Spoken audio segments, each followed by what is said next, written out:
Hello दोस्तों, आज हम ये तीनों एलईडी बल्ब का अनबॉक्स करने वाले हैं। ये तीनों इन्वर्टर बल्ब है। आप इसको इन्वर्टर बल्ब भी बोल सकते हो या फिर एसी डीसी बल्ब भी बोल सकते हो। आज हम इसका अनबॉक्स करने वाले हैं और कंपैरिजन करने वाले हैं, खोल के देखने वाले हैं बॉक्स पे जो लिखा हुआ होता है वो अंदर होता है या नहीं होता है।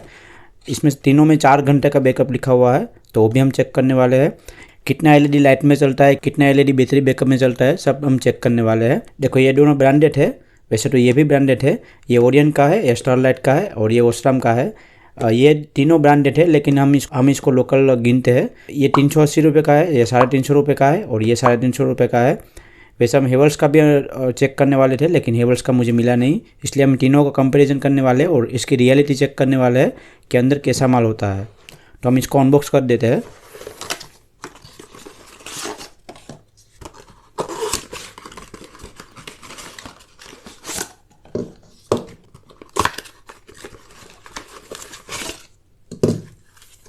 देखो, हमने तीनों को अनबॉक्स कर दिया है। ये कंपनी के हिसाब से बॉक्स रखा हुआ है, इसके हिसाब से एलईडी रखा हुआ है। ये ओरियन का है, ये ओस्राम का है और ये स्टरलाइट का है। पहले हम तीनों बल्ब का पीछे की साइड देखते हैं। इसमें सोल्डर लगा हुआ है। देखो, इसमें सोल्डर नहीं किया हुआ है, इसमें क्लिप डाला हुआ है। इसमें बहुत टाइम के बाद जंग लग जाता है, तो ये थोड़ा उसका कोस्ट का कटिंग किया हुआ है, मतलब पैसे बचाने के लिए इसमें ये किया हुआ है। और इसमें सोल्डर लगा हुआ है। अभी हम तीनों बल्ब का ब्राइटनेस चेक करते हैं कि बैटरी में कैसा चलता है वो। वैसे भी हम खोलेंगे तब पता चल जाएगा, लेकिन अभी हम ऐसे चेक करते हैं। ये स्टरलाइट का है, ये ओस्राम का है, ये ओरियन का है। देखने में तीनों सेम ही लग रहा है। अब हम इसका प्लास्टिक चेक करते हैं कैसा प्लास्टिक है। ये थोड़ा वेट में मुझे कम लग रहा है। और रही बात प्लास्टिक की, तो सबसे अच्छी इसकी प्लास्टिक है, इसमें साइन लगा हुआ है और ये थोड़ा वेट में भी कम है। अब हम इसका तीनों का वेट करते हैं तो हमें पता चलेगा किस बल्ब का कितना वेट है। ये ओरियन का है, 127 ग्राम है इसका। ये ओस्राम का है, 113 ग्राम इसका। और ये स्टरलाइट का है, 117 ग्राम है इसका। सबसे ज़्यादा वेट इसका है ओरियन का, जो कि प्राइस में भी सबसे ज़्यादा है। अब हम तीनों को खोलते हैं और देखते हैं अंदर क्या क्या लगा हुआ है। ये वीडियो थोड़ा लंबा होने वाला है, तो आप लास्ट तक बने रहना, क्योंकि मुझे कंपैरिजन करना है तो थोड़ा टाइम ज़्यादा लगेगा। खोलने में इसमें 2 पार्ट है, एक यहाँ से खुलता है और एक यहाँ से खुलता है। ये डिफ्यूज़र है इसका, ये बाद में खोलेंगे हम। पहले हम यहाँ से खोलते हैं। सर्किट इसी में लगा हुआ है। देखो, हमने तीनों को खोल दिया है। ये दोनों नीचे से खुल गए, यहाँ से ये भी यहाँ से खुल गया। लेकिन ये जो ओरियन का है उसमें यहाँ पे एमसीपीसीबी में 2 स्क्रू लगे हुए थे। तो खोलने के लिए अगर आप ट्राई कर रहे हो तो पहले इसको ऊपर से खोल लेना, पहले इसका डिफ्यूज़र खोल लेना, उसके बाद ही खोलना, नहीं तो ये टूट जाएगा। मैंने ये 2 स्क्रू खुले तभी ये खुला है। देखो, ये ओरियन का सर्किट है और ये ओस्राम का है और ये स्टरलाइट का है। अब हम तीनों का सेल बाहर निकालते हैं और उसका वेट करते हैं और पता लगाते हैं कितना एमएच का सेल डाला हुआ है तीनों में। देखो, हम निकालते हैं, इसका सेल बाहर निकालते हैं। देखो, ये ओरियन का है, ये ओस्राम का है इसमें,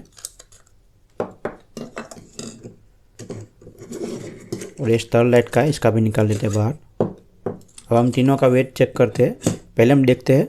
देखो, ये ओरियन में तो ऊपर कवर लगाया हुआ है, तो इसमें क्या लिखा हुआ है हमें नहीं पता। इसमें लिखा हुआ है 2000 mAh का सेल है, तो वो हम वेट करेंगे इसका। और ये स्टरलाइट में 1800 mAh का लिखा हुआ है।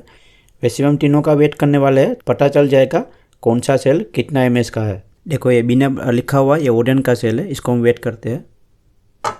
ओरियन का सेल 38 ग्राम का है और ये ओस्राम का है जिसमें लिखा हुआ है 2000 mAh का।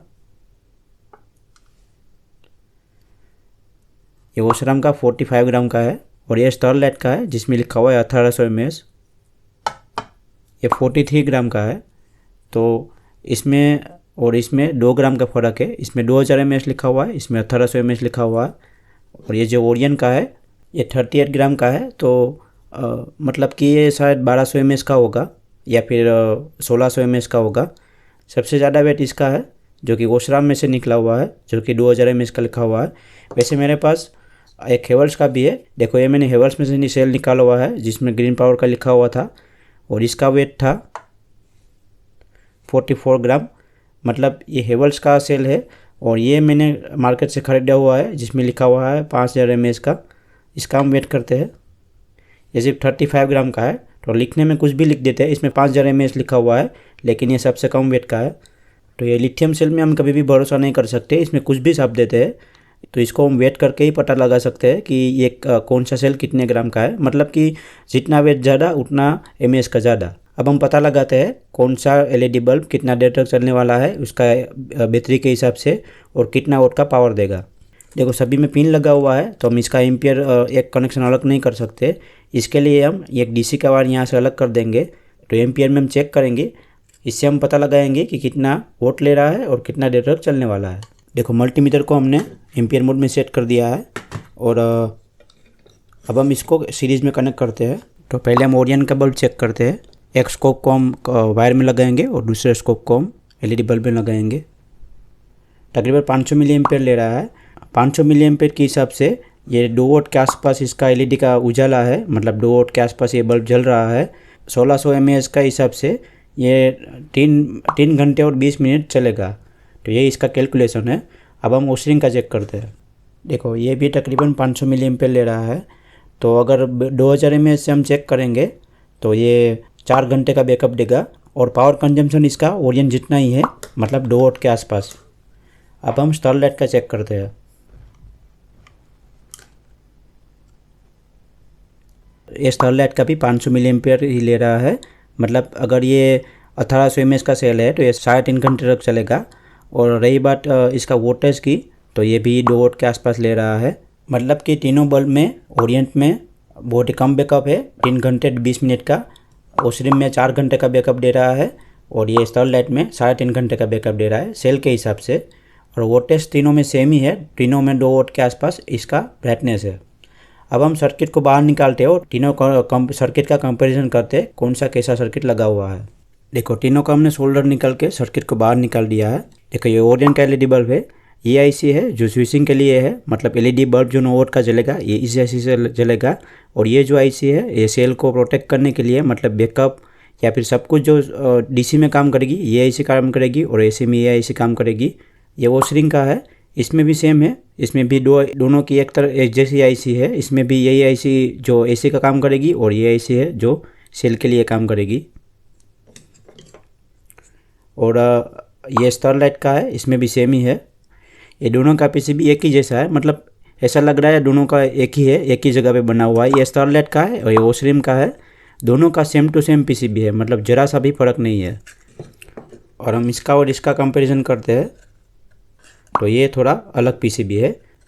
देखो दोनों में दो MOV लगा हुआ है। इसमें कैपेसिटर ज़्यादा लगा हुआ है, ये स्टरलाइट का है, ये ओरियन का है। मतलब इसमें ज़्यादा कैपेसिटर लगा हुआ है या फिल्टर के लिए, इसमें कम कैपेसिटर लगा हुआ है। इसमें ज़्यादा बड़ा ट्रांसफार्मर लगा हुआ है, ये 10 वोट का है इसलिए इसमें बड़ा ट्रांसफार्मर लगा हुआ है। और पीछे की साइड जो IC लगी हुई है दोनों में सेम ही है, मतलब दोनों में सेम ही काम किया हुआ है, लेकिन थोड़ा बहुत सर्किट का फ़र्क है। अब मैं आपको इसमें जो प्रॉब्लम होती है कॉमन उसकी बात कर रहा हूँ। मतलब जो रिपेयर करने के लिए अगर कुछ हुआ तो उसके लिए मैं आपको बता देता हूँ। ज़्यादातर इसमें जो प्रॉब्लम होती है, यहाँ पे दोनों फ्यूज़ रजिस्टर है। अगर आपका LED बल्ब AC में काम नहीं कर रहा या फिर DC में भी काम नहीं कर रहा तो ये दोनों फ्यूज़ रजिस्टर है, इसको चेक कर लीजिए आप। अगर ये कंटिन्यूटी नहीं बता रहा है तो ये दूसरी LED में से या फिर कम हो उसका हो और इसके जैसा ही डालना होगा, तो ये दो डाल दीजिए। दूसरा इसमें प्रॉब्लम होता है कि लाइट में काम करता है लेकिन DC में काम नहीं करता, या फिर कभी कभी ऐसा होता है कि लाइट में अच्छी तरह से काम करता है लेकिन जब लाइट चली जाती है थोड़ी देर के बाद बल्ब फ्लिप करना लगता है, मतलब ब्लिंक करने लगता है। उसके लिए सिंपल सा यही है, अगर ये सेल वीक हो गया होगा या फिर ख़राब हो गया होगा, इसमें ऑटोमेटिक सिस्टम लगा होता है, ये डीप चार्ज नहीं होता, ये ब्लिंक करने लगता है और LED बल्ब बंद हो जाता है। तो इसके लिए आप ये सेल चेंज कर दो तो ये प्रॉब्लम आपका ठीक हो जाएगा। और इसमें तीसरा प्रॉब्लम ये होता है कि ये सेल चार्ज नहीं होता। अगर हम बाहर से चार्ज करके सेल डालते हैं तो कंप्लीट का वर्क करता है, लेकिन इसमें से ये सेल चार्ज नहीं होता, मतलब LED बल्ब में से ये सेल चार्ज नहीं होता। तो उसके लिए यहाँ पे एक ट्रांसफार्मर लगा हुआ है, देखो ये वाला ट्रांसफार्मर लगा हुआ है यहाँ पे, तो ये जो यहाँ पे पहला कनेक्शन लगा हुआ है, यहाँ पे एलईडी का बल्ब जो 9 वोल्ट का एलईडी बल्ब जलता है लाइट में डायरेक्ट, उसका कनेक्शन यहाँ पे लगा होता है। और ये जो दूसरा वाइंडिंग है ये सेल को चार्ज करने के लिए है। कभी कभी ऐसा होता है कि इसमें बहुत ही पतला तार वाइंडिंग किया हुआ होता है, नीचे से निकल जाता है, तो हम इस ट्रांसफार्मर को बाहर निकालेंगे और वायर को अच्छी तरह से यहाँ पे इस कनेक्शन में सोल्डर करके फिर डाल के देखेंगे। अगर ये बीप करेगा तभी ये सेल चार्ज करेगा, नहीं तो अब बाहर से आप चार्ज करके डालोगे तो सेल चलेगा, जब चार्ज लो हो जाएगा तो ये चार्ज इसमें से नहीं होगा। तो ये अगर ये आप ठीक करोगे तो इसका प्रॉब्लम ये सोल्व हो जाएगा। ये 2-3 प्रॉब्लम इसमें बहुत होते हैं। और अगर रही बात इसकी एलईडी की, देखो इस बल्ब में टोटल 2 तरह की एलईडी यूज़ की होती है। मतलब एसी में जो एलईडी जलने के लिए यूज़ की होती है वो 9 वोल्ट की होती है, और जो डीसी में जलने के लिए यूज़ की होती है वो 3 वोल्ट की होती है। देखो इसमें जब हम लाइट से ऑन करेंगे तो ये बाहर का सिर्फ एलईडी जलेगा, अंदर का नहीं चलेगा। लेकिन जब हम बैटरी से ऑन करेंगे तो ये अंदर का एलईडी जलेगा, बाहर का नहीं चलेगा। तो इसके हिसाब से इसमें ज़्यादा एलईडी है, लेकिन ये लाइट में 9 वोल्ट में काम करेगा और बैटरी में 2 वोल्ट में काम करेगा। अब मैं आपको फाइनल बता देता हूँ आपको कौन सा लेना चाहिए। देखो ये कंपनी का है लेकिन ये बैकअप नहीं देगा और ब्राइटनेस तीनों में सेम ही है। तो ये कंपनी का है ओडियन का, उसमें बहुत ही कम बैकअप दे रहा है। ये ओसरिंग का है, इसमें 4 घंटे का बैकअप दे रहा है। और ये स्टरलाइट का है लेकिन ये 10 वोल्ट का है। तो प्राइस के हिसाब से दोनों सेम रेट का है, लेकिन ये जरूर थोड़ा ज़्यादा महंगा मिलता है। तो मेरे हिसाब से आपको स्टरलाइट का लेना चाहिए, क्योंकि इसमें 10 वोल्ट का आउटपुट मिलता है, मतलब कि लाइट में ये ज़्यादा ब्राइटनेस देगा लेकिन बैटरी में थोड़ा कम ब्राइटनेस देगा। और अगर आपको बैटरी में ज़्यादा बैकअप चाहिए तो ओसरिंग का है, ये आपको ओसरिंग का लेना चाहिए। तीनों का लिंक मैं डिस्क्रिप्शन में डाल दूंगा, वहाँ से परचेस कर सकते हैं। या फिर ऑफलाइन का अगर आपको सस्ता मिलता है तो ऑफलाइन आप खरीद सकते हैं। अगर आप ऐसे ही वीडियो देखना चाहते हैं तो चैनल को सब्सक्राइब कर दीजिए। हम ऐसे ही डीप एनालिसिस आपको करके दिखाते हैं और अंदर का बात बताते हैं कि क्या क्या यूज़ किया हुआ होता है। तो चैनल को सब्सक्राइब कर दीजिए और अगर आपकी वीडियो पसंद आए तो लाइक कर दीजिए, क्योंकि दिखाने के लिए मेरे पास बहुत कुछ है। Thank you.